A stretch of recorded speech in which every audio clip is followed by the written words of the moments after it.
Hoy tenemos un nuevo video, se hace oficial el traspaso sin Kun Agüero al Barcelona. Aquí estamos viendo las imágenes donde el Kun está firmando. Les dejo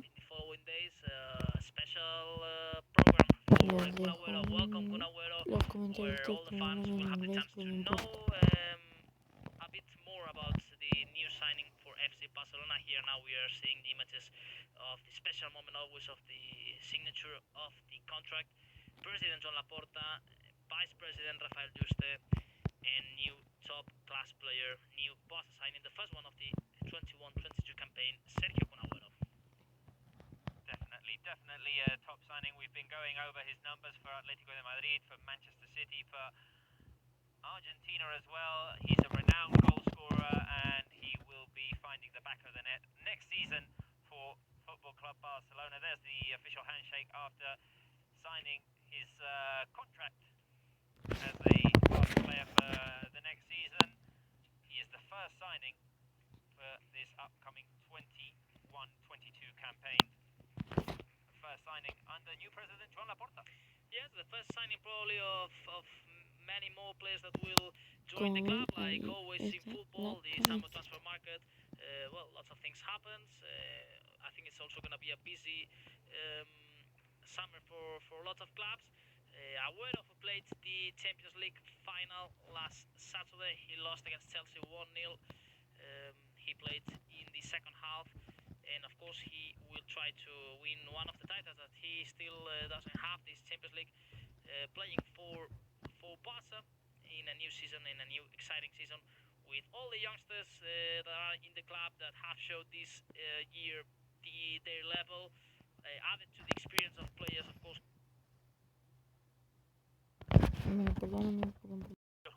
Champions League final on Saturday, which unfortunately he wasn't able to win along with his teammates at Manchester City. It was obviously a disappointing defeat for them. I think that Manchester City tried until the end. Chelsea defended very well.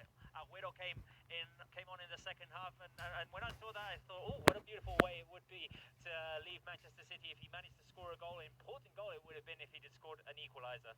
Yeah, but the game, Chelsea scored in the first half, and they then in the second half were defending really well. Has been a team that has known to defend really well. Manchester City were trying to create, but it's difficult to create when you have to face a team that are defending so well like Chelsea. They have done a great Champions League. They are also done a good season. When Thomas Tuchel, the manager, arrived in the mid of the season, it's quite curious, Chelsea, when they change managers during the season, sometimes they get good results. It also happened with Di Matteo when he won the first Champions League for the Blues in 2012.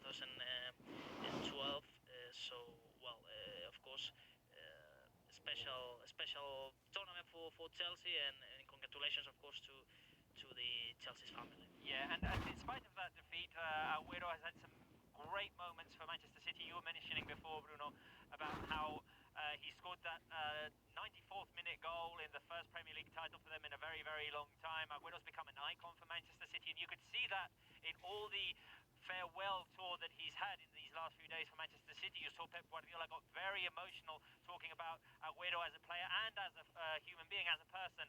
You saw all the fans thanking him for his 10 years at Manchester City. Yeah, of course, we are talking about lots of years in Manchester City, and as we have explained, he was involved and he was the big protagonist of the first league for Manchester City, the first Premier League. And as you know, Robert, in England, to win the Premier League, it's something really special. We just have to see also recently how Liverpool won the Premier League after 25-30 years and how they celebrated. And there were some fans that they were preferring to win the Premier League than the Champions League that season. So, El Kun Agüero was an important player. And we have been talking about Diego Maradona before, and also, we are talking about a player that has surpassed some of the records of Maradona, for example, because Agüero was the youngest player ever to feature in a top flight game in Argentina. He was just 15 years, 1 month, and 13 days old when he came on for Independiente, and surpassing the previous record of his father-in-law, Diego Maradona, actually. So yes. It was curious. No, the links with Argentinian legends are always there. There's that record that Agüero beat. Of course, he is the son-in-law of the tragically passed away Diego Maradona. and he also has a familiar link with Leo Messi, who's the godfather of one of his children. Exactly, exactly. So let's see if this Argentinian connection also can continue giving lots of good years for Barca. Um, I'm gonna say something probably a big word, but since the signing of Maradona, of course Messi is a player who arrived from Barca academy from La Masia, so he's not actually a signing. I think we are talking probably for the second Argentinian signing of the Barca's history, the most important one, or the most. Yeah, I think for his experience, for his career. I mean, of course, Maradona is one of the best in history. It's not the best with Messi, but we're talking also about Kun Agüero, that it's a step below these two genius.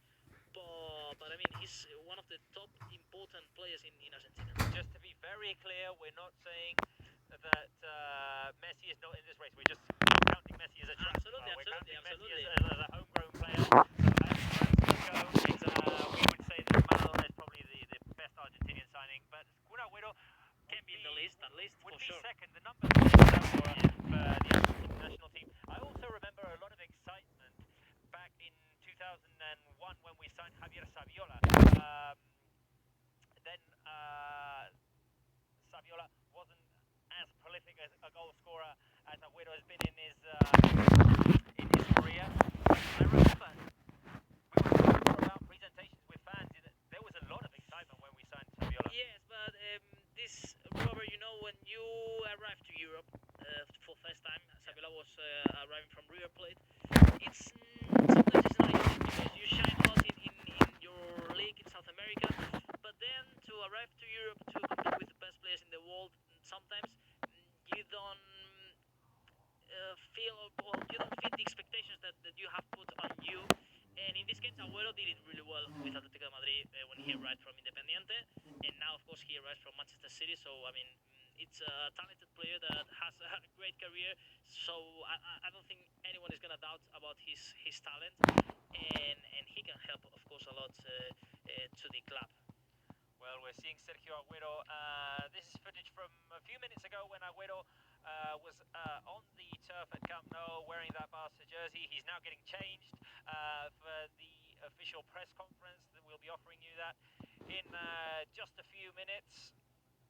And of course, I was saying before, don't forget, later on in about an hour, 8:30 local time, we'll be connecting on Twitch to analyse the signing, the first official signing of the season for Football Club Barcelona, the transfer of Sergio Agüero to the Blaugrana team.